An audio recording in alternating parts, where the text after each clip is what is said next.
My name is Miriam. I am 106 years old, and my mind is clear. Not perfectly clear the way it was at 30. I will not pretend that. Names take a little longer to arrive. The occasional word hides from me for a moment before it comes, but I am here, completely here, present and thinking and remembering and reasoning and engaging with the world around me in a way that my doctors tell me is genuinely extraordinary for a woman of my age. And people ask me constantly, Miriam, how? How is your mind still working at 106? What did you do? What is the secret? And I want to tell you, not to impress you, not to make you feel like you have failed if you have not been doing these things, but because the brain, your brain, the most extraordinary thing you will ever own, deserves to be protected. And it can be protected starting today, starting with 7 habits that I have lived by for most of my very long life. My name is Miriam, and here is how I kept my mind. The first habit is the one I consider most important and the one most people completely overlook. I never stopped being curious. From the time I was a small girl until this morning, this actual morning, I have been curious about the world, genuinely, actively, childishly curious. Not just about big things, about everything. Why the sky looks different on humid days, how bread rises, what a word means that I have not encountered before, why a person I met made the choice they made. I ask questions constantly. I look things up. I read things that challenge me. I talk to people who know things I do not, and I listen, really listen, because they have something I want. Knowledge, understanding, a new way of seeing something I thought I already understood. Curiosity keeps the brain building new pathways. Every new question, every new piece of information, every moment of genuine interest in something you did not know before, it is exercise for the mind. The most natural and enjoyable exercise imaginable. Never stop being curious, no matter how old you are. The world is still full of things worth knowing. The second habit is reading. Every single day of my life I have read. Real reading, not scrolling, not skimming headlines, sitting with a book or a newspaper or a long article and reading it from beginning to end with my full attention. I have read fiction and history and science and biography and poetry and everything in between. Reading requires the brain to do multiple things simultaneously, to decode language, to construct images, to follow arguments, to remember what came before, and anticipate what comes next. It is one of the most complete mental workouts available, and it costs almost nothing, and it is also one of the greatest pleasures I have ever known. Read every day, something that requires your full attention, something that takes you somewhere your daily life does not go. Your brain will thank you in ways you will not fully understand for decades. The third habit is conversation, real conversation, not small talk. Not the surface exchanges about weather and health and what someone watched on television. The deep kind. The kind where two people actually engage with ideas and challenge each other and change each other's thinking slightly and walk away from the exchange different in some small way from how they arrived.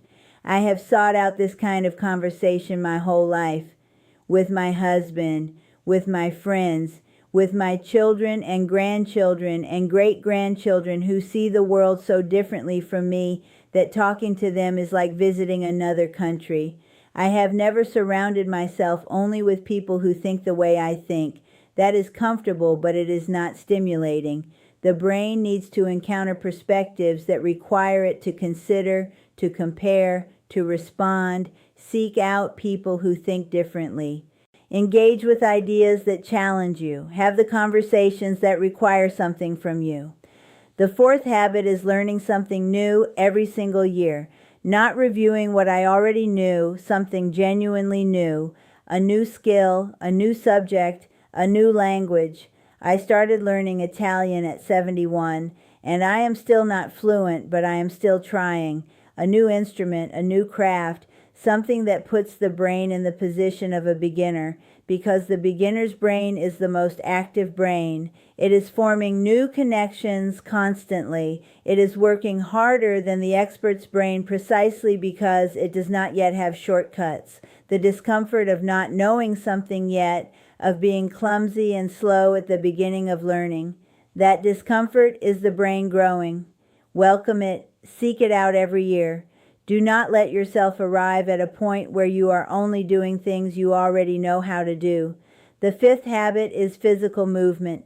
And I include this in a conversation about brain health because the connection between the body and the brain is not metaphorical. It is biological. Blood flow to the brain depends on cardiovascular health. The chemicals that protect brain cells are produced in part through physical activity. The sleep that the brain needs to clean itself of the waste products that accumulate during the day, that sleep is deeper and more restorative when the body has been properly used. I have walked every day of my life. Even now, slowly, carefully, with a stick on some days, I walk. Not for my legs, for my mind, for the blood moving and the chemicals releasing and the particular clarity that comes after even 20 minutes of gentle movement outside in the air. Move your body every day, not to look a certain way, because your brain needs it. The sixth habit is sleep. I have always treated sleep as sacred, non-negotiable. 7 to 8 hours every night without apology or exception. Because the brain does something during deep sleep that it cannot do any other time. It cleans itself, literally. The glymphatic system, the brain's waste removal system, activates primarily during deep sleep and flushes out the proteins and toxins that accumulate during waking hours. The proteins most associated with dementia, the ones that build up over years of insufficient sleep into the plaques that damage memory and thinking. I did not know the science when I was young, but I knew instinctively that sleep was repair, that skimping on it had costs that were not always immediately visible, but were real and accumulating. Protect your sleep every night, no exceptions. And the seventh habit, the one I saved for last because it surprised me most when I understood it, is managing my emotions. Specifically, managing chronic stress. I have had stress in my life, real stress, loss and hardship and fear and uncertainty. I am 106 years old.